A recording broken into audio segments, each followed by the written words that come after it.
मैंने अमीर उत्तराधिकारिणी सेराफिन के साथ शांति से ब्रेकअप कर लिया। उसने अपने लंबे समय से बिछड़े पहले प्यार के साथ अपना रोमांस फिर से शुरू कर दिया था। केवल एक विकल्प सब्स्टिट्यूट के रूप में मैंने नम आंखों से $50 मिलियन की ब्रेकअप फीस स्वीकार की और चुपचाप अपनी राह ले ली। ये हम दोनों के लिए एक सम्मानजनक विदाई होनी चाहिए थी, लेकिन ब्रेकअप के बाद वो अचानक ये चिल्लाती हुई क्यों आ गई कि वो मुझे जान से मारना चाहती है। भगवान ही जाने, क्या मैं बस एक ब्लाइंड डेट पर नहीं गया था और एक नया साथी नहीं ढूंढा था। लूसियन, क्या तुम्हारी मौत आई है? एक तेज उग्र दहाड़ के साथ प्राइवेट रूम का दरवाजा लात मारकर खोल दिया गया। हाई हील्स पहने सेराफिन अंदर घुस आई। उसने लापरवाही से मेज से रेड वाइन की एक बोतल उठाई और उसे जोर से फर्श पर पटक दिया। कांच के टुकड़े हर जगह उड़ गए और गहरा लाल तरल मेरी ब्लाइंड डेट की ड्रेस के किनारे पर छलक गया। लड़की ने घबराकर एक चीख मारी। उसका चेहरा पीला पड़ गया था। मिस थॉर्न, क्या आप पागल हो गई हैं? मैंने त्योहारी चढ़ाई। मैं पागल हूं? मुझे लगता है कि तुम पागल हो। सेराफिन मेरी ओर दौड़ी और मेरा कॉलर पकड़ लिया। गुस्से से उसकी आंखें लाल हो गई थीं। मुझे गए हुए अभी कुछ ही दिन हुए हैं और तुम्हारी मेरी पीठ पीछे ब्लाइंड डेट पर जाने की हिम्मत कैसे हुई? हम पहले ही ब्रेकअप कर चुके हैं, मैंने उसे शांति से देखते हुए कहा। ब्रेकअप? क्या मैंने इसके लिए हामी भरी थी? उसने अपने दांत पीसते हुए मुझे घूरा। मैंने तुम्हें पॉकेट मनी के रूप में 50 मिलियन दिए थे और कहा था कि आज्ञाकारी बनकर घर पर मेरा इंतजार करना। मेरी दी हुई रकम लेकर दूसरी औरतों की तलाश करने की हिम्मत तुम्हें किसने दी? मैंने बलपूर्वक उसके हाथों को हटाया। सेराफिन, वो 50 मिलियन ब्रेकअप फीस थी जो तुमने मुझे दी थी। तुमने कहा था कि वैलन वापस आ गया है और तुम उसे उसका सही दर्जा देना चाहती हो। मैंने पैसे लिए और तुम्हारे लिए जगह बनाने के लिए चला आया। क्या तुम यही सम्मानजनक विदाई नहीं चाहती थी? सम्मानजनक? मेरी जूती! उसने अपना हाथ जोर से मेज पर पटका। मुझसे सम्मान मांगने वाले तुम होते कौन हो? तुम तुम बस एक कुत्ते हो जिसे मैं पालती हूं।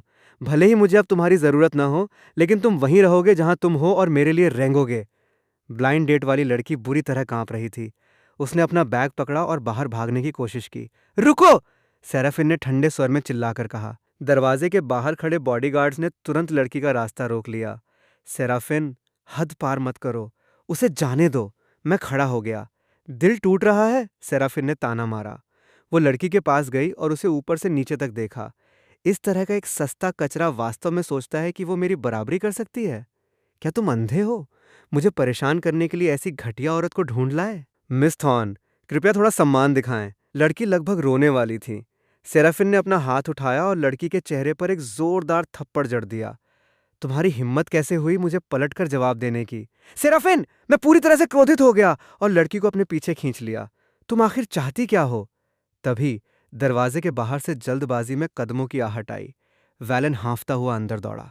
उसका चेहरा पीला था, उसकी आंखें लाल थीं और वो अविश्वसनीय रूप से कमजोर लग रहा था।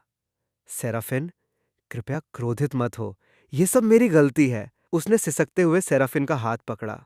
मुझे वापस नहीं आना चाहिए था। अगर मैं वापस नहीं आता तो लूसियन को खतरा महसूस नहीं होता और वो ब्लाइंड डेट पर नहीं आता। कृपया उसे दोष मत दो। अगर तुम्हें किसी को दोष देना है तो मुझे दो। मैं सेराफिन ने वैलन का हाथ थामने के लिए अपना हाथ घुमाया। उसकी आंखें तुरंत नरम हो गईं। वैलन, इससे तुम्हारा कोई लेना देना नहीं है। तुम बस बहुत दयालु हो। इसी वजह से उसके जैसे एहसान फरामोश लोग तुम्हें परेशान करते हैं। उसने मुड़कर मुझे देखा। उसकी नज़र एक बार फिर बर्फ की तरह ठंडी हो गई। लूसियन, वैलन को देखो और फिर खुद को देखो। तुम उसकी एक उंगली के बराबर भी नहीं हो। मैंने इस घृणित जोड़ी को ठंडेपन से देखा। चूंकि वो इतना ही अद्भुत है तो तुम मुझे क्यों ढूंढने आई? दफा हो जाओ और उसके साथ प्यार के पंछी बनो। तुम्हें क्या लगता है मैं तुम्हें ढूंढना चाहती थी? सेराफिन ने मुझे घूरते हुए कहा। तुम्हारी ब्लाइंड डेट की खबर मेरे पूरे सोशल सर्कल में फैल गई। हर कोई जानता है कि मैं सेराफिन थॉर्न, जिस कुत्ते को पालती थी, उसने मुड़कर किसी और को ढूंढ लिया। तुमने मुझे पूरी तरह से अपमानित किया है। मैंने एक गहरी सांस ली, अपने सीने में उठ रहे गुस्से को दबाया। ब्लाइंड डेट पर जाना मेरा अपना मामला है। इससे तुम्हारा कोई लेना देना नहीं है। मैं पहले ही वो 50 मिलियन स्वीकार कर चुका हूं। अब हमारा हिसाब बराबर है। मेरी ब्लाइंड डेट को जाने दो और अब से हम एक दूसरे के रास्ते में नहीं आएंगे। बराबर? सपने देखते रहो। सेराफिन ने अपना फोन निकाला और एक नंबर डायल किया। लूसियन के नाम के सभी बैंक खाते तुरंत फ्रीज कर दो, खासकर वो कार्ड जिसमें 50 मिलियन है। उसे एक पैसा भी मत छूने देना। फ़ोन काटकर उसने जीत के भाव से मुझे देखा। लूसियन, तुम अब कंगाल हो। मैं देखना चाहती हूँ कि तुम मेरे पैसों के बिना दूसरी औरतों का खर्चा कैसे उठाते हो। मैंने अपनी मुट्ठियां भींच लीं। मेरे नाखून मेरी हथेलियों में गहरे गड़ गए। सेराफिन, मुझे ज्यादा मजबूर मत करो। मैं कर रही हूँ। तुम क्या कर लोगे? उसने आगे बढ़कर मेरे गाल थपथपाए। तुम्हारी बहन के मेडिकल बिल अगले महीने दे हैं, है ना? इस 50 मिलियन के बिना वो केवल मरने का इंतजार कर सकती है। मेरी पुतलियां अचानक सिकुड़ गईं। उसे छूने की हिम्मत भी मत करना। ये तुम्हारे प्रदर्शन पर निर्भर करता है। सेराफिन के होठों पर एक क्रूर मुस्कान आ गई। उसने प्राइवेट रूम के दरवाजे की ओर इशारा किया। अभी मेरे साथ रेंगते हुए वापस चलो, वरना कल मैं किसी को भेजकर तुम्हारी बहन का वेंटिलेटर बंद करवा दूंगी। वैलन ने धीरे से उसके कपड़ों का किनारा खींचा। सेराफिन, क्या ये थोड़ा ज्यादा क्रूर नहीं है? लूसियन बस एक पल के लिए भ्रमित हो गया था। कृपया उसे इस बार माफ कर दो। वैलन, तुम इससे बाहर रहो। उसके जैसे घटिया लोगों को सबक सिखाना जरूरी है। सेराफिन ने ठंडी सांस ली, मुझे पूरी तरह से तिरस्कार के साथ देखते हुए। लूसियन, मैं तुम्हें सोचने के लिए ठीक 3 सेकंड दूंगी। 1, 2। मैंने अपनी आंखें बंद कर लीं, उनके भीतर के जानलेवा इरादे को छुपाते हुए।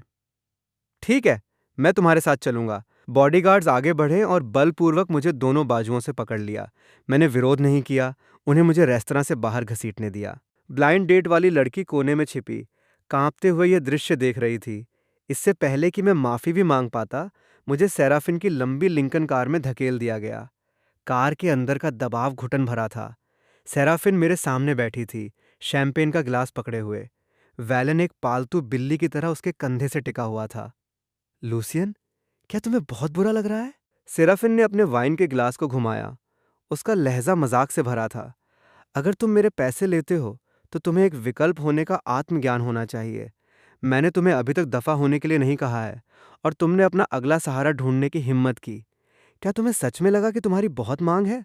मैंने कुछ न कहते हुए खिड़की से बाहर देखने के लिए अपना सिर घुमाया। क्या तुम्हारी जीभ कट गई है? जब तुम पहले जवाब दे रहे थे तो काफी बातूनी नहीं थे। उसने अपनी हाई हील की नोक का इस्तेमाल करके मेरी पिंडली पर प्रहार किया। बोलो, तुम क्या सुनना चाहती हो? मैंने अपना सिर घुमाया और उसे भावहीन होकर देखा। मुझे दया की भीख मांगते हुए सुनना चाहती हो, या मुझे तुम्हारे प्रति अपनी वफादारी की कसम खाते हुए सुनना चाहती हो? सेराफिन, चूंकि तुम वैलन को इतना पसंद करती हो, तो तुम मुझे जाने क्यों नहीं देती? सेराफिन का चेहरा तुरंत काला पड़ गया। तुम्हें जाने दूं? सपने देखते रहो। तुम्हारा वो चेहरा थोड़ा बहुत वैलन जैसा दिखता है। बस यही तुम्हारी कीमत है। अब जबकि वैलन वापस आ गया है, तो तुम मेरे जूते उठाने के लायक भी नहीं हो। लेकिन जो मेरा है, सेराफिन थॉर्न का है। भले ही मैं उसे फेंक दूं, वो किसी और के उठाने के लिए नहीं है। वैलन ने सही समय पर आह भरी। लूसियन, सेराफिन को गुस्सा दिलाना बंद करो। सेराफिन का स्वभाव सीधा है, लेकिन वो अभी भी दिल से तुम्हारी परवाह करती है। जब तक तुम आज्ञाकारी रूप से उसकी बात सुनते हो, सेराफिन निश्चित रूप से तुम्हारी बहन के साथ बुरा व्यवहार नहीं करेगी। उसके शब्द दोषरहित रूप से गढ़े गए थे, फिर भी हर वाक्य मेरे दिल में छुरी की तरह चुभ रहा था। मैंने ताना मारा, वैलन, एक अच्छा इंसान होने का नाटक करना बंद करो। उस समय तुमने गरीबों को तुच्छ समझा और अमीरों से प्यार किया। थॉर्न परिवार का पैसा लेकर भाग गए। अब जब तुम देखते हो कि सेराफिन परिवार की मुखिया बन गई है, तो तुम वापस भाग आए और गहरे प्यार का नाटक कर रहे हो। क्या तुम्हें कर्मों से डर नहीं लगता? एक गिलास ठंडी शैंपेन सीधे मेरे चेहरे पर फेंक दी गई। सेराफिन ने मुझे गुस्से से घूरा। लूसियन, अपना मुंह बंद रखो। उस समय वैलन की अपनी मजबूरियां थीं। तुम्हें उसे बदनाम करने का क्या अधिकार है?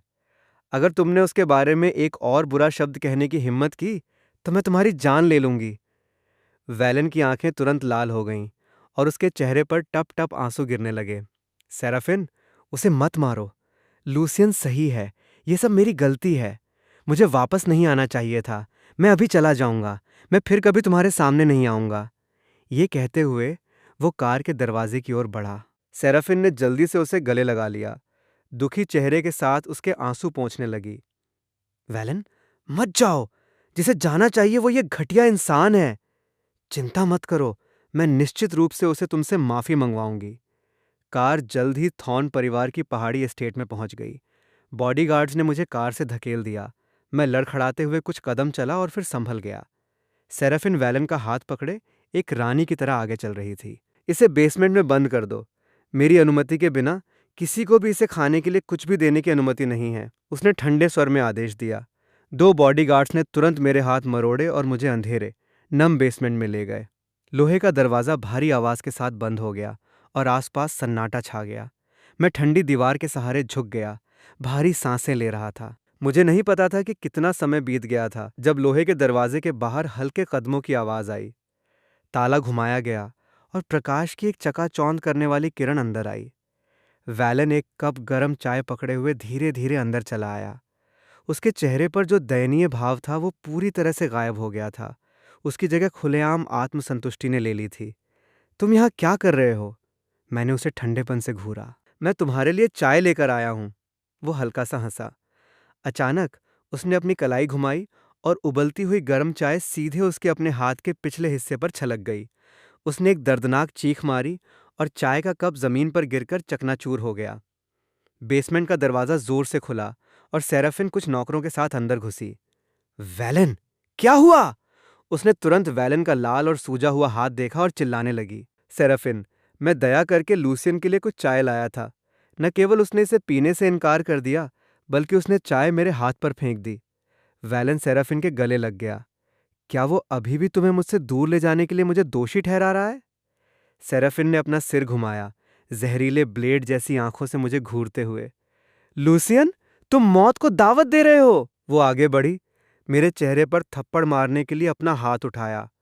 मैंने उसकी कलाई को कसकर पकड़ लिया। सेराफिन, क्या तुम्हारे पास दिमाग नहीं है? उसने खुद चाय उड़ेली और उसने खुद ही इसे अपने ऊपर फेंका। क्या तुम अंधी हो? तुम्हारी अभी भी बहाने बनाने की हिम्मत है? सेराफिन ने बलपूर्वक खुद को मेरी पकड़ से छुड़ाया और एक जोरदार थप्पड़ मारा। थप्पड़ की तेज आवाज पूरे बेसमेंट में गूंज उठी। मैंने अपना सिर घुमाया। मेरे मुंह के कोने में खून का स्वाद आ रहा था। इसे मारो! सेराफिन ने मेरी ओर इशारा करते हुए हिस्टीरियाई रूप से दहाड़ते हुए कहा, जब तक कि वो घुटने टेक कर वैलन से माफी न मांगे। कई बॉडीगार्ड आगे बढ़े, उनके मुक्के तूफान की तरह मुझ पर बरसने लगे। मैं जमीन पर सिकुड़ गया, बिना कोई आवाज किए बेताबी से अपने सिर की रक्षा करने लगा। सेराफिन एक तरफ खड़ी होकर ठंडी आंखों से ये सब देख रही थी। लूसियन, मुझे चुनौती देने का यही अंजाम होता है? तुम होते कौन हो जो मेरे इंसान को छूने की हिम्मत करो? वैलन ने उसकी आस्तीन खींची, दया में अपना सिर दूसरी ओर मोड़ने का नाटक किया। सेराफिन, जाने दो। अगर तुम उसे ऐसे ही पीटती रही तो उसकी जान जा सकती है। आखिरकार वह 3 साल से तुम्हारे साथ है। भले ही उसने कुछ हासिल न किया हो, लेकिन उसने कड़ी मेहनत की है। तुम बस बहुत कोमल हृदय वाली हो। सेराफिन ने कोमलता से उसका चेहरा छुआ। उसने अपना हाथ हिलाया, बॉडीगार्ड्स को रुकने का इशारा किया। मैंने जमीन से उठने का संघर्ष किया, अपने मुंह के कोने से खून पोंछा। मेरे सीने में एक तेज दर्द हुआ। मुझे लगा कि मेरी 2 पसलियां टूट गई हैं। सेराफिन, बेहतर होगा कि तुम आज मुझे पीट पीट कर मार डालो। मैंने अपना सिर उठाया, उसे ध्यान से देखते हुए। वरना एक दिन मैं तुम्हें इसे ब्याज सहित चुकाने पर मजबूर कर दूंगा। सेराफिन ने ऐसे व्यवहार किया जैसे उसने दुनिया का सबसे बड़ा मजाक सुना हो। चुकाओगे? बस तुम, कचरे का एक टुकड़ा जो केवल मेरे दान पर जीवित रह सकता है।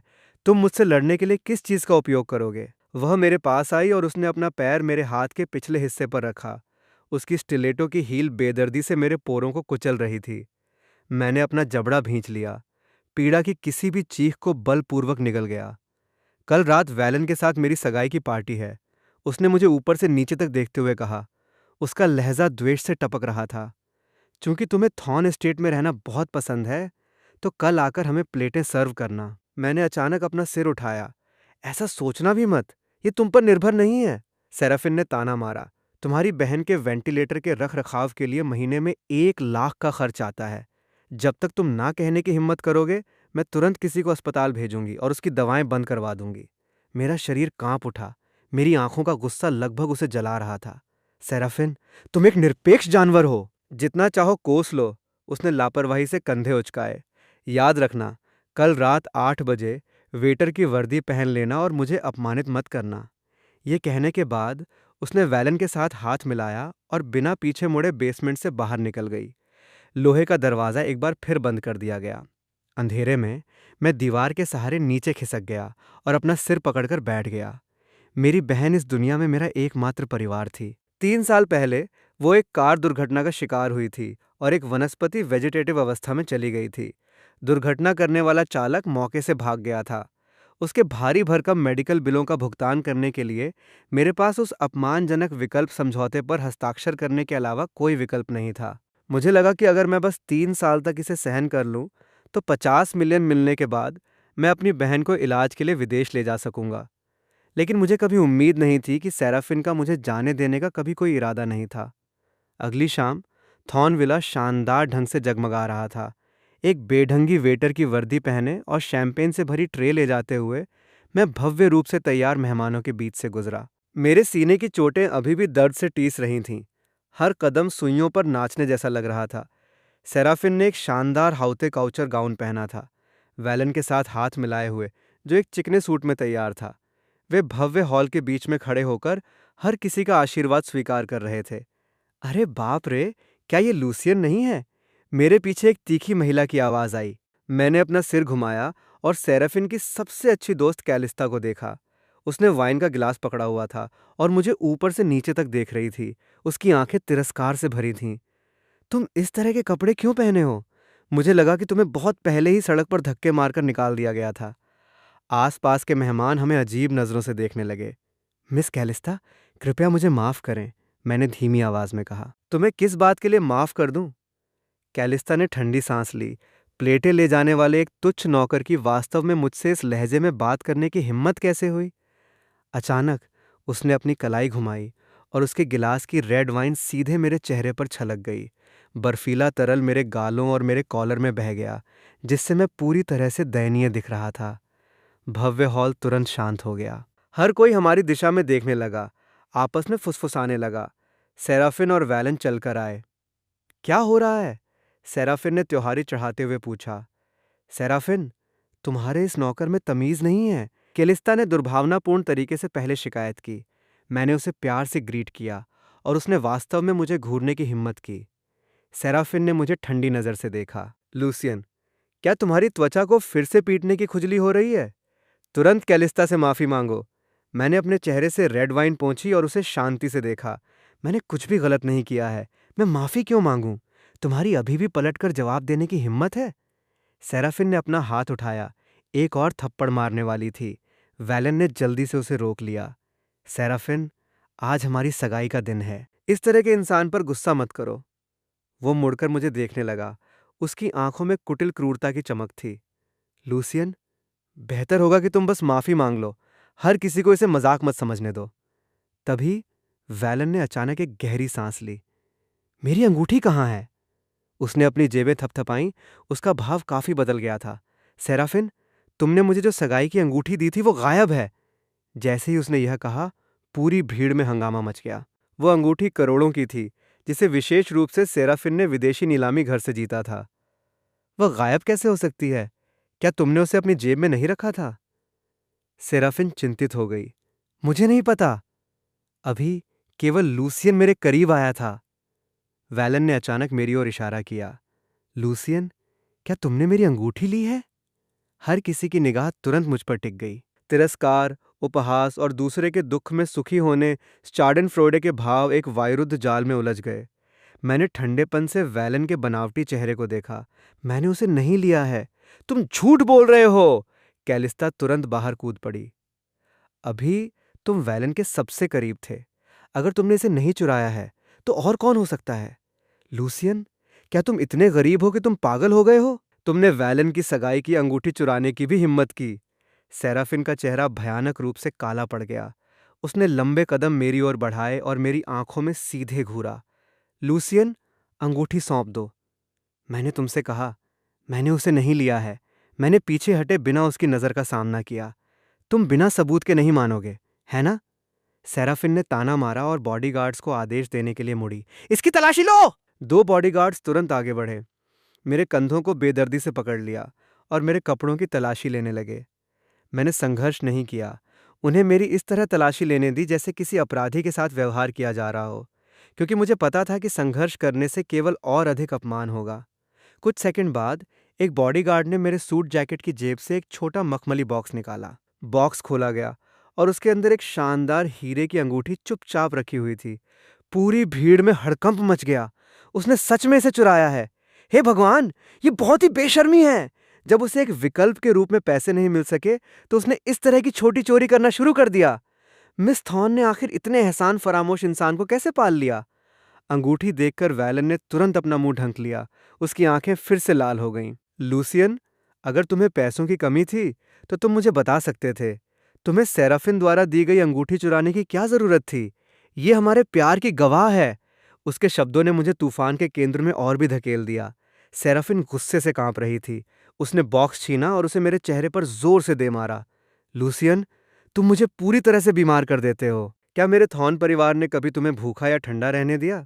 तुम वास्तव में चोरी करने की हद तक गिर गए। छोटा सा बॉक्स मेरे माथे पर लगा, जिससे खून निकलने वाली खरोंच आ गई। मैंने फर्श पर लुढ़कती अंगूठी को देखा और अचानक जोर से हंसने लगा। तुम किस बात पर हंस रहे हो? मेरी हंसी से सेराफिन क्रोधित हो गई थी।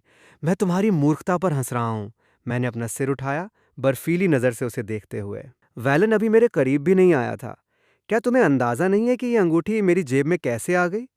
तुम्हारी ये कहने की हिम्मत कैसे हुई कि वैलन ने तुम्हें फंसाया है? सेराफिन ने अपना हाथ उठाया और एक जोरदार थप्पड़ के साथ उसने मेरे चेहरे पर बेदर्दी से वार किया। मैं तुमसे बेहतर जानती हूँ कि वैलन किस तरह का इंसान है। वो एक चींटी पर कदम रखना भी सहन नहीं कर सकता।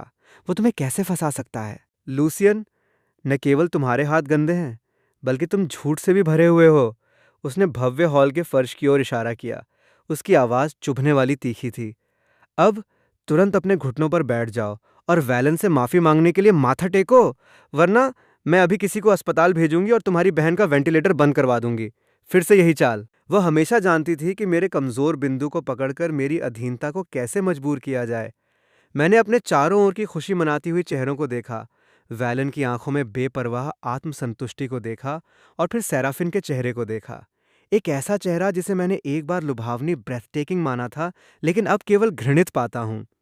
मेरे दिल की गहराई में उम्मीद की आखिरी किरण भी पूरी तरह से बुझ गई थी। 3 साल तक ओल्ड मिस्टर थॉर्न द्वारा उस समय मुझ पर किए गए जीवन रक्षक अनुग्रह को चुकाने के लिए मैंने स्वेच्छा से अपनी पहचान छिपाई और एक विकल्प के रूप में सेराफिन के पक्ष में रहा। मुझे लगा कि जब तक मैं हार मान लूंगा, एक दिन वो मेरे कठिन प्रयासों को समझेगी। लेकिन मैं गलत था। कुछ लोग बस हड्डी तक सड़े हुए होते हैं।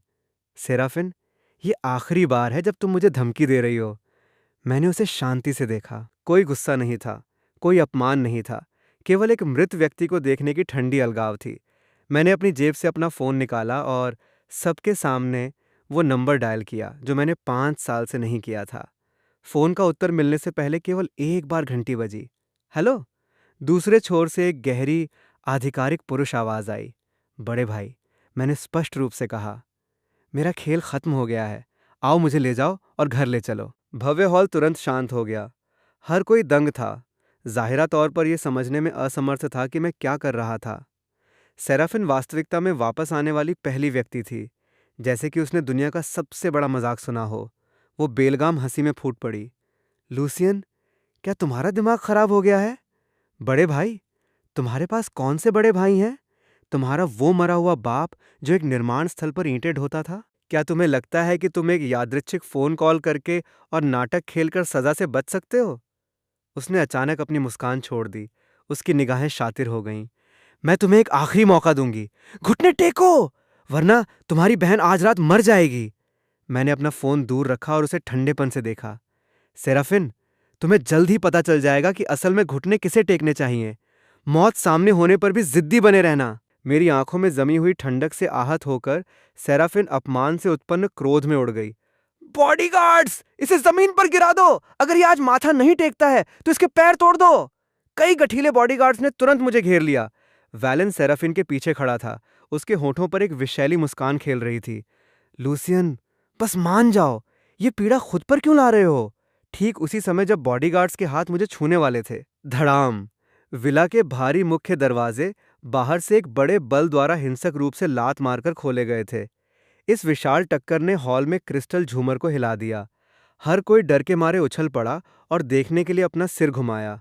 काले सूट और धूप का चश्मा पहने बॉडीगार्ड्स की 2 पंक्तियां अंदर आईं, जो जल्दी से दोनों ओर लाइन बनाने के लिए विभाजित हो गईं। ये फॉर्मेशन थॉर्न परिवार के सुरक्षा स्तर से कई लीग ऊपर था। ठीक उसके बाद बॉडीगार्ड से घिरे एक पुरुष और एक महिला ने भव्य हॉल में लंबे कदम रखे। आदमी लंबा और सीधा था। उसके फीचर्स तीखे और ठंडे थे, मेरे साथ थोड़ी समानता रखते थे।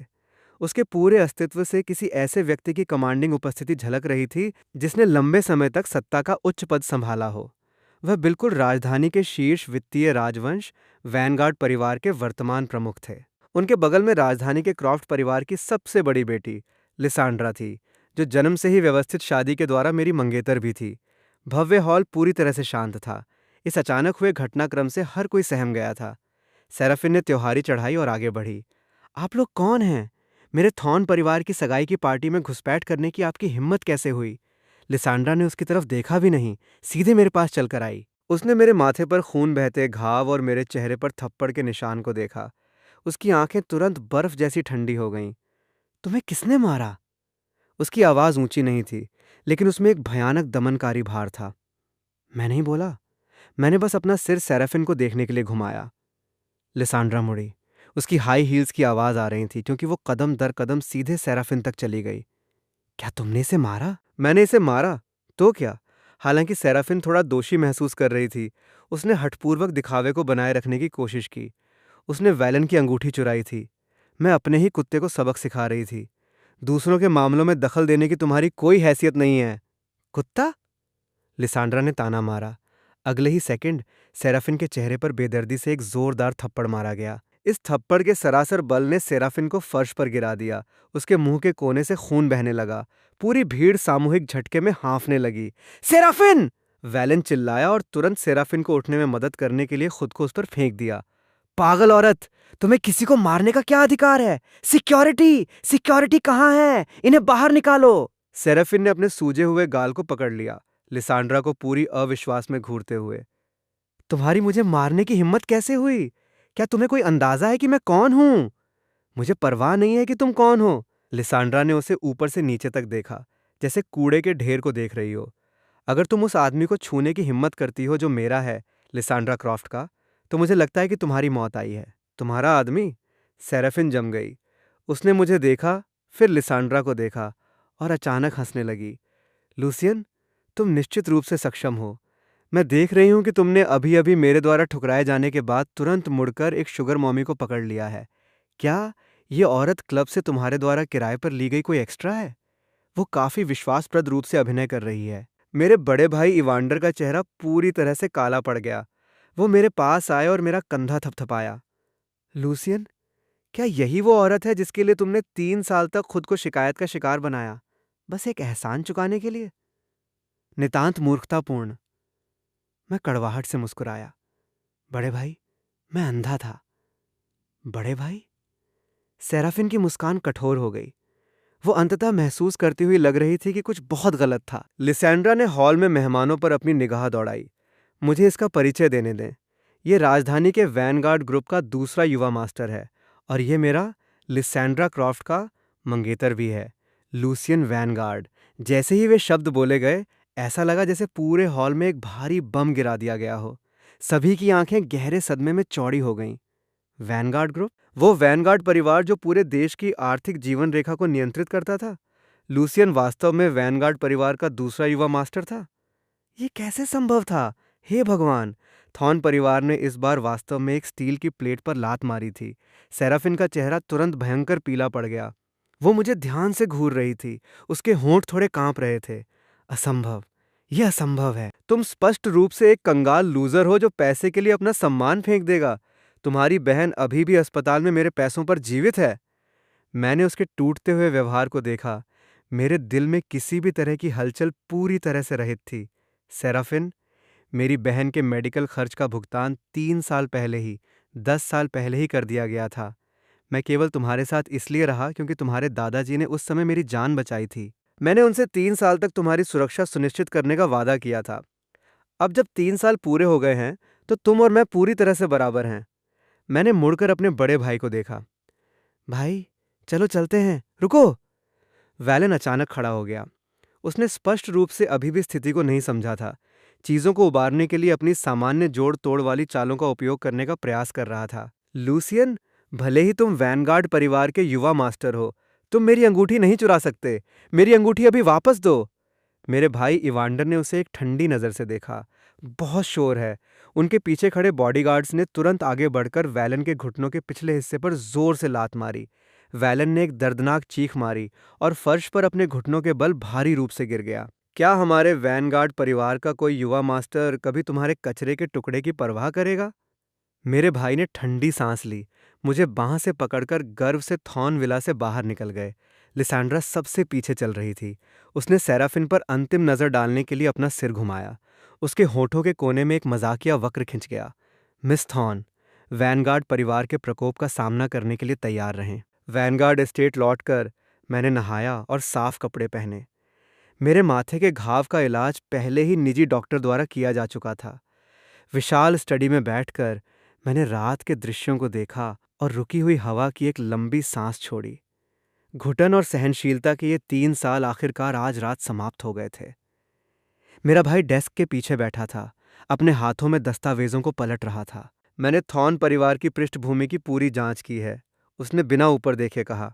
इन वर्षों में सेराफिन ने ओल्ड मिस्टर थॉर्न द्वारा छोड़ी गई नींव पर भरोसा करते हुए अहंकारपूर्ण और दबंग तरीके से काम किया है और उसने कई लोगों को नाराज किया है। थॉर्न ग्रुप की कैपिटल चेन पहले से ही बहुत तंग थी। मेरी तरफ से बस एक छोटे से धक्के के साथ वे 1 महीने भी नहीं टिकेंगे। मैं ये पूरी तरह से आप पर छोड़ता हूँ बड़े भाई, मैंने स्पष्ट रूप से उत्तर दिया।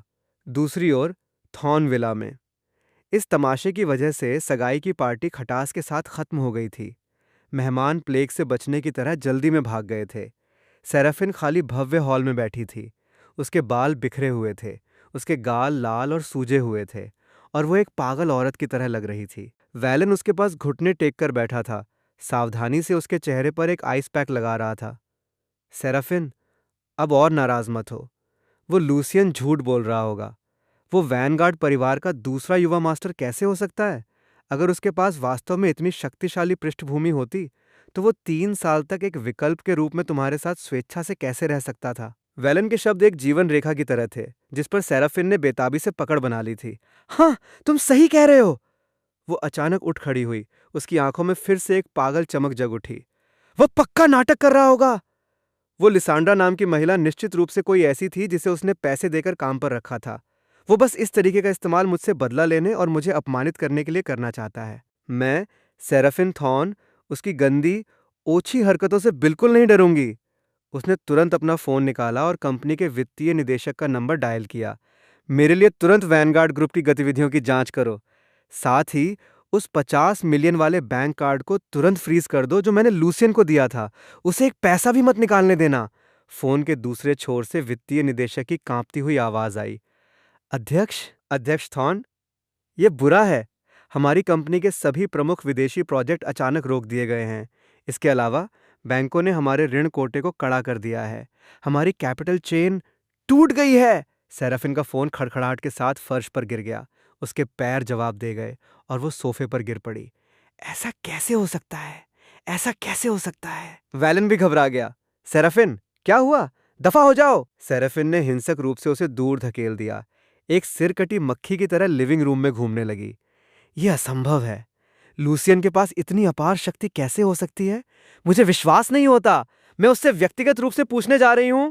अगली सुबह वैनगार्ड ग्रुप के मुख्यालय भवन में एक विशेष रूप से बने बेस्पोक सूट पहने और एक दर्जन से अधिक शीर्ष अधिकारियों से घिरे हुए मैं राष्ट्रपति के विशेष एलिवेटर से बाहर चला। जैसे ही मैं लॉबी में पहुंचा, मैंने एक हंगामा सुना। मुझे अंदर जाने दो, मैं लूसियन को देखना चाहती हूँ। सेराफिन को दरवाजे पर कई सुरक्षा गार्डों ने रोक रखा था। वो चिल्ला और चीख रही थी जिसमें लालित्य एलिगेंस का एक कतरा भी नहीं था। जब उसने मुझे देखा तो उसकी आंखें चमक उठीं और उसने बेतहाशा मेरी ओर हाथ हिलाया। लूसियन, यहाँ बाहर आओ। मैं अपने कदमों में रुक गया, उसे ठंडेपन से देखते हुए। ये देखकर सुरक्षा गार्डों ने तुरंत उसे बाहर धकेलने के लिए अपना जोर बढ़ा दिया। मुझे छोड़ दो। क्या तुम जानते हो मैं कौन हूं? मैं थॉर्न ग्रुप के अध्यक्ष हूं। सेराफिन ने इतना हिंसक संघर्ष किया कि उसकी एक हाई हील खो गई। मैंने अपना हाथ हिलाकर सुरक्षा गार्डों को उसे जाने देने का इशारा किया। सेराफिन तुरंत मेरे पास दौड़कर आई, भारी सांसें लेते हुए मुझे घूरने लगीं। लूसियन, तुमने मेरी कंपनी को बर्बाद करने के लिए कौन से घृणित तरीके इस्तेमाल किए? उसकी दयनीय स्थिति को देखकर मुझे बस हंसी आ रही थी। सेराफिन, अभी भी क्या तुम्हें लगता है कि मैं तुम्हारे साथ घर घर खेल रहा हूँ? तुम खुद को समझती क्या हो? अगर ये ओल्ड मिस्टर थॉर्न की खातिर नहीं होता, तो थॉर्न ग्रुप 3 साल पहले ही दिवालिया हो गया होता। तुम झूठ बोल रहे हो, सेराफिन चिल्लाई। मेरे दादाजी को खुद को बचाने के लिए तुम्हारे जैसे कंगाल लूजर की क्या आवश्यकता हो सकती है? तुम स्पष्ट रूप से पैसे के लिए मेरे साथ रहे। मैंने अपना सिर हिलाया।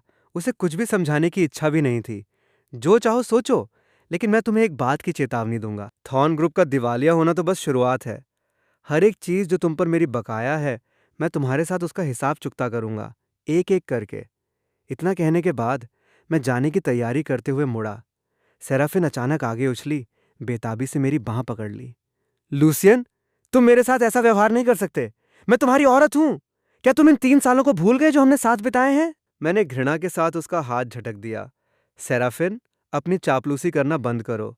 इन 3 सालों में क्या तुमने कभी मेरी एक उंगली को भी छुआ है? हर बार जब तुमने मुझे देखा, तो तुम उस बेकार कचरे के टुकड़े वैलन के बारे में सोच रही थी। अब जबकि वो वापस आ गया है, क्या तुम्हें खुश नहीं होना चाहिए? तुम यहां मुझे ढूंढने के लिए क्यों दौड़ कर आई हो? मैं सेराफिन मेरे जवाब से निरुत्तर रह गई। ठीक उसी क्षण लिसांड्रा अपनी हाई हील्स में बाहर से अंदर चली आई। वो मेरे पास आई और स्वाभाविक रूप से मेरे साथ हाथ मिला लिया। लूसियन, इस तरह के कचरे पर अपनी सांस क्यों बर्बाद कर रहे हो? उसने सेराफिन को तिरस्कार से ऊपर से नीचे तक देखा। मिस थॉर्न, मेरा सुझाव है कि आप जल्दी वापस जाएं और दिवालियापन परिसमापन लिक्विडेशन की तैयारी करें। अगर आप और इंतजार करती हैं, तो भागने के लिए आपके पास प्लेन का टिकट खरीदने के पैसे भी नहीं बचेंगे। सेराफिन ने मेरी बांह पकड़े लिसांड्रा को घूरते हुए देखा। उसकी आंखों में पागलपन भरी ईर्ष्या की चमक थी। लिसांड्रा, बहुत जल्दी अहंकारी मत बनो। लूसियन तुमसे बिल्कुल प्यार नहीं करता। वो केवल मुझसे बदला लेने के लिए तुम्हारे साथ है। लिसांड्रा ने उसे ऐसे देखा जैसे वो किसी मूर्ख को देख रही हो। सेराफिन, क्या तुम्हें उत्पीड़न व्यामोह परसिक्यूशन पैरानोया है? लूसियन मुझसे प्यार करता है या नहीं, ये तुम्हारी चिंता का विषय नहीं है। दूसरी ओर, तुमने झूठ से भरे एक दो मुंहे जोड़ तोड़ करने वाले मैनिपुलेटर के लिए थॉर्न परिवार की सदियों पुरानी नींव को बर्बाद कर दिया। अगर तुम्हारे दादाजी को अंडरवर्ल्ड परलोक में इसके बारे में पता चला, तो वे शायद इतने क्रोधित होंगे कि वापस जीवित हो जाएंगे। चुप रहो, तुम्हें वैलन का अपमान करने की अनुमति नहीं है। सेराफिन एक बिल्ली की तरह चीखी जिसकी पूंछ पर कदम रखा गया हो। वैलन वो इंसान है जो दुनिया में मुझसे सबसे ज्यादा प्यार करता है। उस समय जब मेरा अपहरण कर लिया गया था, उसने मुझे बचाने के लिए अपनी जान जोखिम में डाल दी थी। वो 3 दिन और 3 रातों तक अंधेरे में मेरे साथ रहा, और उसने मेरे लिए एक चाकू भी खाया। लूसियन आखिर क्या है? वो एक नीच विकल्प के अलावा कुछ नहीं है। वे बातें सुनकर मैं उपहास में जोर से हंसने से खुद को नहीं रोक सका। तुम किस बात पर हंस रहे हो? सेराफिन ने मुझे गुस्से से घूरा। लिसांड्रा ने आह भरी। उसने अपने बैग से एक मोटा दस्तावेज फोल्डर निकाला। सेराफिन, मुझे सच में तुम्हारे लिए बहुत अफसोस होता है। तुम्हें इन सभी वर्षों में मूर्ख बनाया गया है, और तुम अभी भी अपने दुश्मन को अपना उद्धारकर्ता मानती हो। उसने वो दस्तावेज फोल्डर जोर से सीधे सेराफिन के चेहरे पर फेंक दिया। अपनी कुत्ते जैसी आंखें खोलो और खुद साफ साफ देखो कि उस समय तुम्हें बचाने वाला असल में कौन था। फोल्डर फर्श पर बिखर गया, जिससे अंदर की तस्वीरें और दस्तावेज सामने आ गए।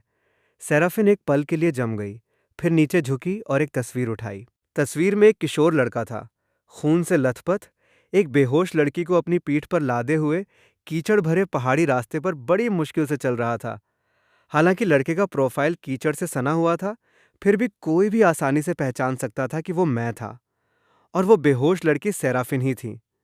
ये ये क्या है? सेराफिन के हाथ कांपने लगे। उसने फर्श पर पड़े दस्तावेजों को बेतहाशा पलटा। अंदर उस वर्ष की पुलिस रिपोर्ट, अस्पताल के आपातकालीन बचाव रिकॉर्ड और यहां तक कि अपहरणकर्ताओं के कबूलनामे भी थे। हर एक सबूत साफ साफ इशारा कर रहा था कि जो व्यक्ति उस छोड़े गए कारखाने में 3 दिन और 3 रातों तक उसके साथ रहा और अंततः उसे बचाने के लिए अपनी जान जोखिम में डाल दी, वो लूसियन था, वैलन नहीं। असंभव, यह असंभव है। सेराफिन ने बेतहाशा अपना सिर हिलाया।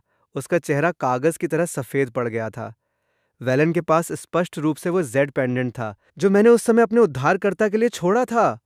वो मुझसे झूठ कैसे बोल सकता है? मैंने उसे ठंडेपन से देखा। वो जेड पेंडेंट मेरी माँ की निशानी थी। जब मैंने उस समय तुम्हें बचाया था, तो मैं गंभीर रूप से घायल हो गया था और कोमा में चला गया था। वैलन ने मौका पाकर मेरा जेड पेंडेंट चुरा लिया और तुम्हारा उद्धारकर्ता बन बैठा। मेरे जागने के बाद ओल्ड मिस्टर थॉर्न को सच्चाई पता चल गई। मेरे प्रति आभारी महसूस करते हुए उन्होंने तुम्हें मेरे साथ उस समझौते पर हस्ताक्षर करने के लिए मजबूर किया। उन्हें उम्मीद थी कि मैं तुम्हारी रक्षा और मार्गदर्शन करने के लिए तुम्हारे साथ रह सकता हूँ। क्या अफसोस है, न केवल तुम अंधी हो, बल्कि तुम्हारा दिल भी अंधा है। सेराफिन मानो बिजली गिरने जैसी स्तब्ध रह गई। उसका पूरा शरीर फर्श पर गिर गया। वह अपने हाथों में तस्वीरों को खाली नजर से घूरती रही। कागज पर मोटे मोटे आंसू गिर रहे थे। तो जिसने पूरा समय अंधेरे में मेरा हाथ पकड़ा, मुझे डरो मत कहा, वह तुम थे। जिसने मेरे लिए चाकू खाया, जिसकी पीठ पर आधा मीटर लंबा निशान रह गया, वो भी तुम थे। मैंने उसे कोई जवाब नहीं दिया, क्योंकि अब किसी भी जवाब का कोई मतलब नहीं रह गया था। सेराफिन, मैंने तुम्हें सच्चाई बता दी है। अब से कभी भी मुझे घृणित महसूस कराने के लिए वापस मत आना। मैंने लिसांड्रा का हाथ पकड़ा और इमारत के अंदर जाने के लिए मुड़ा। पीछे से सेराफिन की दिल चीर देने वाली पीड़ादायक चीखें आ रही थीं। लूसियन, मत जाओ, मुझे समझाने का मौका दो। सुरक्षा गार्डों ने उसे बेरहमी से खींचकर बाहर कर दिया। सेराफिन एक पागल औरत की तरह भागकर थॉर्नविला वापस गई। वैलन सोफे पर बैठा था, इत्मीनान से रेड वाइन पी रहा था। यह हिसाब लगा रहा था कि थॉर्न परिवार से एक और रकम कैसे निकाली जाए। धड़ाम! मुख्य दरवाजे जोर से खोले गए। सेराफिन अपनी लाल आंखों के साथ अंदर घुसी। उसके हाथों ने उन दस्तावेजों को कसकर पकड़ा हुआ था। सेराफिन, तुम वापस आ गई। उस लूजर लूसियन ने क्या कहा? वैलन हमेशा की तरह अपनी जोड़ तोड़ वाली दयनीय शक्ल बनाते हुए जल्दी से उसका स्वागत करने गया। चटाक! सेराफिन ने अपनी पूरी ताकत से उसके चेहरे पर थप्पड़ मारा। इस थप्पड़ में उसने अपनी पूरी ताकत झोंक दी थी, जिससे सीधे वैलन के मुंह से खून निकलने लगा। सेराफिन, तुमने मुझे क्यों मारा? वैलन ने अपना चेहरा पकड़ा, पूरी तरह से पीड़ित दिखते हुए। तुम्हें मारा? काश मैं तुम्हें जान से मार सकती। सेराफिन ने गुस्से में दस्तावेजों को उसके चेहरे पर दे मारा। वैलन, तुम धोखेबाज! तुमने लूसियन का जेड पेंडेंट चुराया और मेरे उद्धारकर्ता बन बैठे। तुमने इन सभी वर्षों में मुझे मूर्ख बनाया। फर्श पर बिखरे दस्तावेजों को देखकर वैलन का चेहरा तुरंत भयंकर रूप से पीला पड़ गया। वो जानता था कि वो पूरी तरह से बेनकाब हो चुका है, लेकिन उसने फिर भी बहस करने की कोशिश की। सेराफिन, मेरी बात सुनो। ये सब लूसियन ने जाली बनाए हैं। वो तुम्हें धोखा दे रहा है। चुप रहो! सेराफिन हिस्टीरियाई रूप से दहाड़ी। निकल जाओ, अभी थॉर्न के घर से निकल जाओ। वैलन का नकाब पूरी तरह से फट चुका था। ये देखकर कि उसकी योजना उजागर हो गई है, उसने अब दयनीय होने का नाटक नहीं किया। सेराफिन, तुम इतना ऊंचा और महान होने का नाटक क्यों कर रही हो? उसने अपने मुंह से खून पोंछते हुए ताना मारा। क्या तुम्हें लगता है कि तुम अभी भी वो ऊंचे और महान दर्जे की मिस थॉर्न हो? थॉर्न ग्रुप दिवालिया होने वाला है।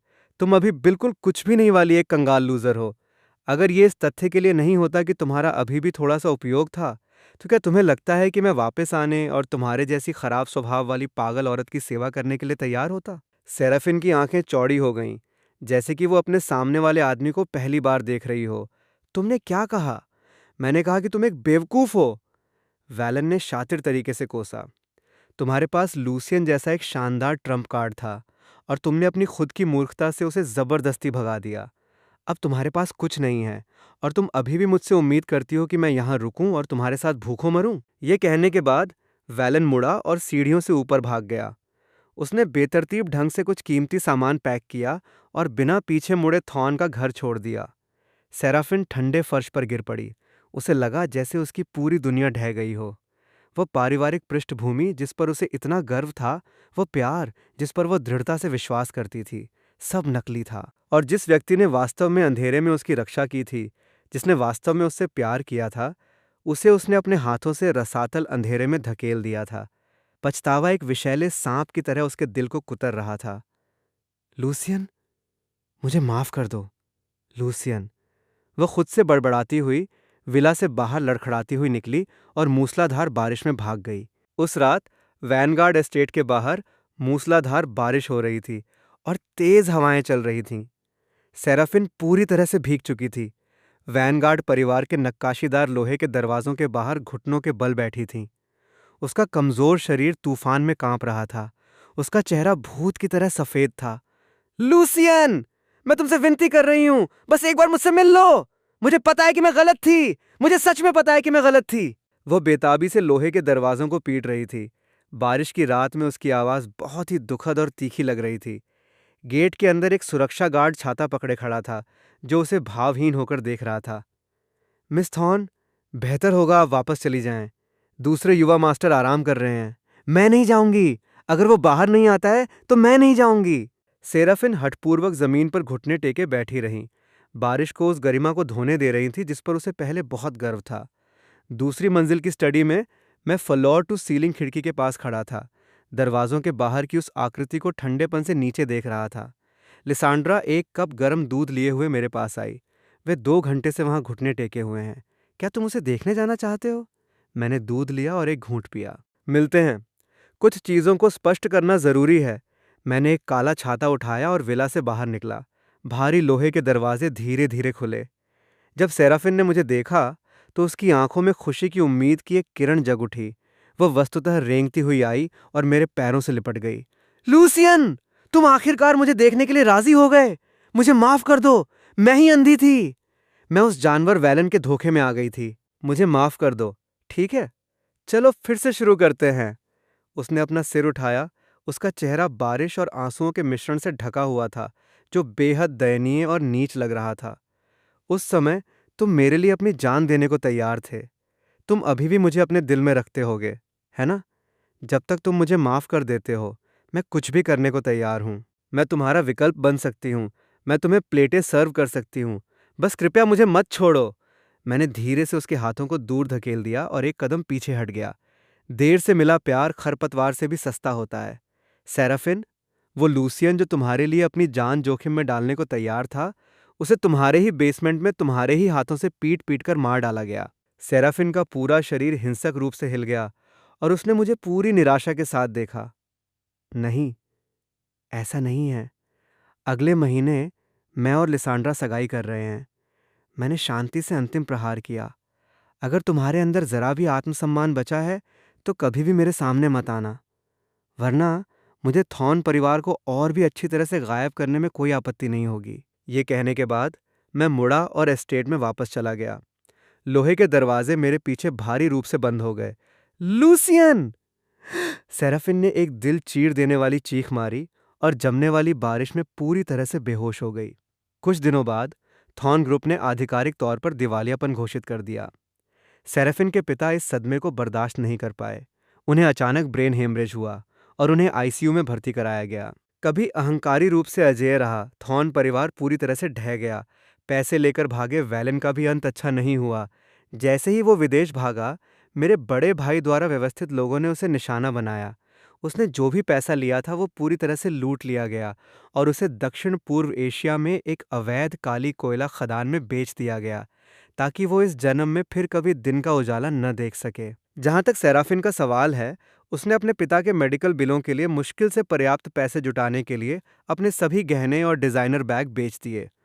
वह उस उच्च और शक्तिशाली धनी उत्तराधिकारिणी से एक साधारण व्यक्ति बन गई, जिसे केवल कुछ $100 के लिए दूसरों के सामने झुकना और गिड़गिड़ाना पड़ता था। लेकिन इस सब का अब मुझसे कोई लेना देना नहीं था। पलक झपकते ही अगला महीना आ गया। लिसांड्रा के साथ मेरी सगाई की पार्टी राजधानी के शीर्ष लग्जरी होटल में आयोजित की गई थी। स्थान को राजनीतिक और व्यापारिक हलकों के सभी शीर्ष हस्तियों की उपस्थिति के साथ असाधारण और रोमांटिक रूप से सजाया गया था। एक शुद्ध सफेद बीस्पोक सूट पहने हुए मैं स्पॉटलाइट के नीचे खड़ा था। लिसांड्रा को अपने पिता की बांह पकड़े हुए धीरे धीरे मेरी ओर आते देख रहा था। वह आज लुभावनी रूप से सुंदर लग रही थी। जैसे ही मास्टर ऑफ सेरेमनी हमारी सगाई की घोषणा करने वाले थे, बैंक्वेट हॉल के दरवाजे अचानक खुल गए।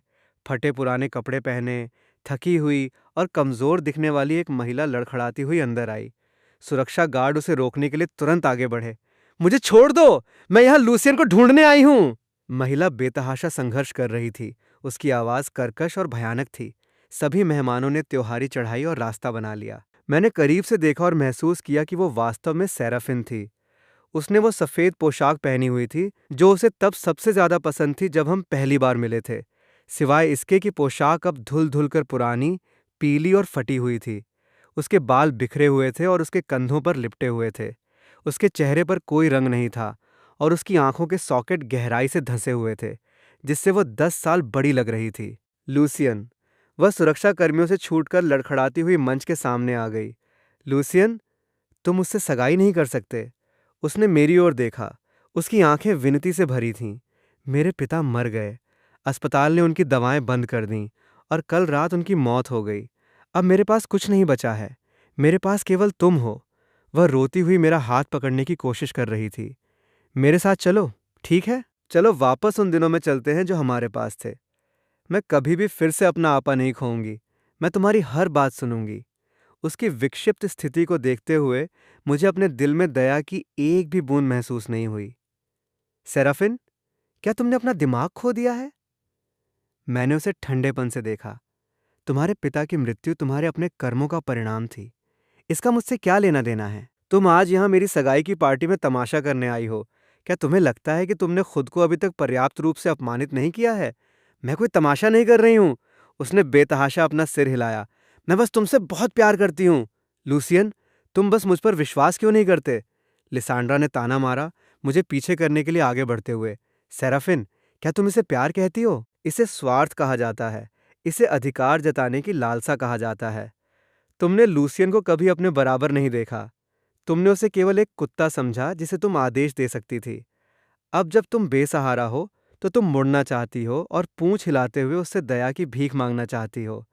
क्या तुम इसके लायक भी हो? लिसांड्रा के शब्द तेज खंजर की तरह थे जो सेराफिन के दिल में बेदर्दी से चुभ रहे थे। चुप रहो, तुम नीच कुतिया! सेराफिन अचानक पूरी तरह से पागल हो गई। अपने दांत दिखाते हुए और अपने पंजे घुमाते हुए लिसांड्रा पर झपटी। ये सब तुम्हारी वजह से है। तुम ही हो जिसने मेरे लूसियन को चुरा लिया। मैं तुम्हें जान से मार दूंगी। तेज सजगता रिफ्लेक्सेस के साथ मैंने लिसांड्रा को अपने पीछे खींचा और तुरंत अपना पैर उठाया। सेराफिन के पेट में बेदर्दी से लात मारी। सेराफिन ने एक दर्दनाक चीख मारी और एक टूटी हुई डोर वाली पतंग की तरह पीछे की ओर उड़ गई। फर्श पर भारी रूप से दुर्घटनाग्रस्त हो गई। इसे बाहर फेंक दो, मैंने तीखे स्वर में आदेश दिया। कई सुरक्षा गार्ड तुरंत आगे बढ़े। सेराफिन को एक मरे हुए कुत्ते की तरह घसीटने लगे। लूसियन, तुम मेरे साथ ऐसा नहीं कर सकते। मैंने तुम्हारी जान बचाई थी। क्या तुम भूल गए? सेराफिन, यहां तक कि घसीटे जाने के दौरान भी मुझे घूरती रही, पूर्ण निराशा की एक दहाड़ छोड़ते हुए। मैं उसके पास गया, उसे ऊपर से नीचे तक देखते हुए। सेराफिन, तुम गलत समझ रही हो। उस समय मैंने तुम्हें बचाया था, न कि तुमने मुझे। तुम्हारे थॉर्न परिवार का जो एहसान मुझ पर था, वो मैंने पिछले 3 सालों में पूरी तरह से और हर तरह से चुका दिया है। आज से हमारे संबंध पूरी तरह से टूट चुके हैं। अगर तुमने कभी मेरे सामने आने की हिम्मत की तो मैं वादा करता हूं, तुम अब की तुलना में 10,000 गुना अधिक दयनीय होगी। सेराफिन की पुतलियां अचानक चौड़ी हो गईं। उसने मेरी दृढ़ अडिग आंखों को देखा और अंततः महसूस किया कि उसने वास्तव में मुझे हमेशा के लिए खो दिया है। उसने अचानक संघर्ष करना बंद कर दिया। सुरक्षा गार्डों को खुद को एक टूटे हुए चीथड़े रैग डॉल की तरह घसीटने दिया, अपने मुंह से एक हड्डी को जमा देने वाली दुखद हंसी निकालते हुए। हाँ हाँ हाँ हाँ हाँ, संबंध पूरी तरह से टूट गए। तुम इतने क्रूर हो। भव्य दरवाजे जोर से बंद हो गए। उसकी हंसी को बाहर सील कर दिया। सगाई की पार्टी शांति की स्थिति में लौट आई। मैं मुड़ा और लिसांड्रा का हाथ पकड़ा। मुझे अफसोस है कि तुम्हें डरना पड़ा। लिसांड्रा ने धीरे से मुस्कुराते हुए मेरे हाथ को वापस दबाया। ठीक है, कचरा साफ होने पर ही हम वास्तव में एक नई शुरुआत कर सकते हैं। मास्टर ऑफ सेरेमनी की आवाज़ एक बार फिर गूंज उठी। उपस्थित सभी लोगों के आशीर्वाद के बीच मैंने लिसांड्रा की उंगली में सगाई की अंगूठी पहनाई। कुछ महीने बाद राजधानी में सर्दी बहुत जल्दी आ गई थी। भारी बर्फबारी हो रही थी। मैं वैनगार्ड ग्रुप के राष्ट्रपति के कार्यालय में बैठा था, अपने हाथ में वित्तीय रिपोर्टों को पलट रहा था। मेरे बड़े भाई पीछे हट गए थे, आधिकारिक तौर पर समूह के भारी बोझ को मुझे सौंप दिया था। लिसांड्रा ने दरवाज़ा खोला और गर्म कॉफ़ी के 2 कप लिए हुए अंदर चली आई। पहले थोड़ा ब्रेक ले लीजिए, प्रेसिडेंट वैनगार्ड, उसने कॉफ़ी मुझे सौंपते हुए मुस्कुराकर कहा। मैंने अपनी नाक के पुल को रगड़ा, कॉफ़ी ली और एक घूंट लिया। आज बाहर बर्फबारी काफ़ी भारी है। लिसांड्रा फ्लोर टू सीलिंग खिड़की के पास गई, नीचे व्यस्त ट्रैफिक से भरी सड़कों को देखने लगी। हाँ, मैंने सुना है कि दक्षिण में पुराने ज़िले को जल्द ही तोड़ा जाने वाला है। उसने अचानक अपना सिर घुमाया और मुझे देखा। सही कहा। अंदाज़ा लगाओ कि आज सुबह कंपनी आते समय मैंने किसे देखा। किसे? मैंने लापरवाही से पूछा। सेराफिन। ये नाम सुनकर कॉफ़ी का कप पकड़े हुए मेरा हाथ थोड़ा रुक गया। वो कहाँ है? दक्षिणी जिले में एक कचरा छांटने वाले स्टेशन के पास। लिसांड्रा ने आह भरी। लगता है कि उसने अपना दिमाग पूरी तरह से खो दिया है। फटे पुराने कपड़े पहने, बर्फीले तूफान के बीच में एक फफूंदी लगे उबले हुए बन के लिए बेघर लोगों के झुंड से लड़ रही थी। उसका मुंह तुम्हारा नाम बड़बड़ाता रहा, ये कहते हुए कि तुम आकर उसे घर ले जाओगे। मैं एक पल के लिए चुप रहा, कॉफी का कप डेस्क पर रखते हुए। क्या ऐसा है? मेरा लहजा शांत था, जिसमें कोई उतार चढ़ाव नहीं था। सेराफिन के अंत के बारे में न तो मुझे प्रतिशोध का कोई संतोषजनक रोमांच महसूस हुआ और न ही कोई सहानुभूति। उसने जो बोया था वही काटा। ये सब उसके अपने कर्मों का फल था।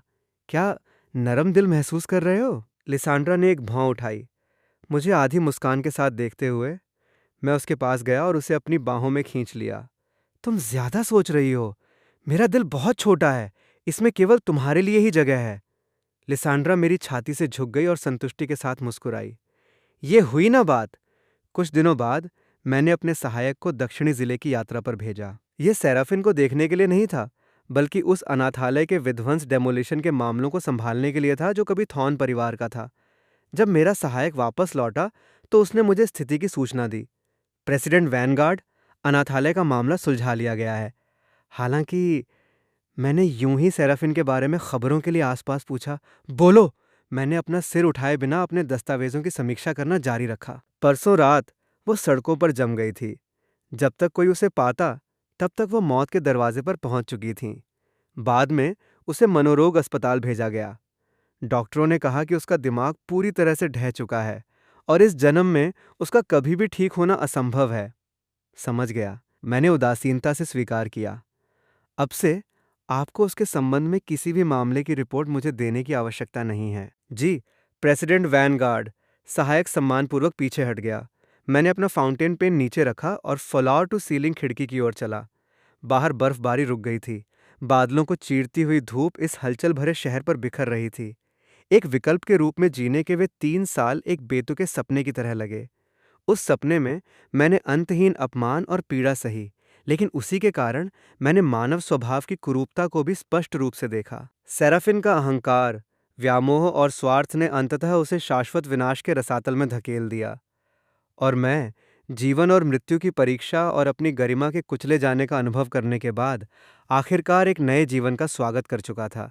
शाम को मैं वैनगार्ड एस्टेट वापस चला गया। एप्रन पहने हुए लिसांड्रा रसोई में व्यस्त थी। दरवाज़ा खुलने की आवाज़ सुनकर उसने अपना सिर बाहर निकाला। उसके चेहरे से एक गर्म मुस्कान छलक रही थी। तुम वापस आ गए। जल्दी से अपने हाथ धो लो, रात का खाना बस 1 सेकंड में तैयार हो जाएगा। मैं उसके पास गया और उसे पीछे से गले लगा लिया। अपनी ठुड्डी उसके कंधे पर टिका दी। बहुत अच्छी खुशबू आ रही है। तुमने क्या स्वादिष्ट खाना बनाया है। तुम्हारी सब पसंद की चीज़ें। उसने अपना सिर घुमाया और मेरे गाल पर एक चुंबन अंकित किया। उसकी चमकदार, खूबसूरत मुस्कान को देखकर मेरा दिल अभूतपूर्व शांति से भर गया। अतीत के काले बादल पूरी तरह छंट चुके थे। अब कोई उच्च और शक्तिशाली सेराफिन नहीं थी, कोई पाखंडी और जोड़ तोड़ करने वाला वैलन नहीं था। केवल मैं और लिसांड्रा थे, और वो भविष्य था जिसका हम एक साथ सामना करने वाले थे। लिसांड्रा, मैंने धीरे से पुकारा। चलो अगले महीने शादी कर लें। लिसांड्रा एक पल के लिए जम गई। उसकी आंखों के किनारे थोड़े लाल हो गए। उसने अपने हाथ का स्पैटुला नीचे रखा, मुड़ी और मुझे कसकर गले लगा लिया। ठीक है। खिड़की के बाहर रात के आसमान में शानदार आतिशबाजी खिल उठी, जिसने पूरे शहर को रोशन कर दिया। मैंने अपनी प्रेमिका को कसकर पकड़ लिया, अतीत को पूरी तरह से अलविदा कह दिया। धन्यवाद हमेशा मेरे साथ रहने के लिए।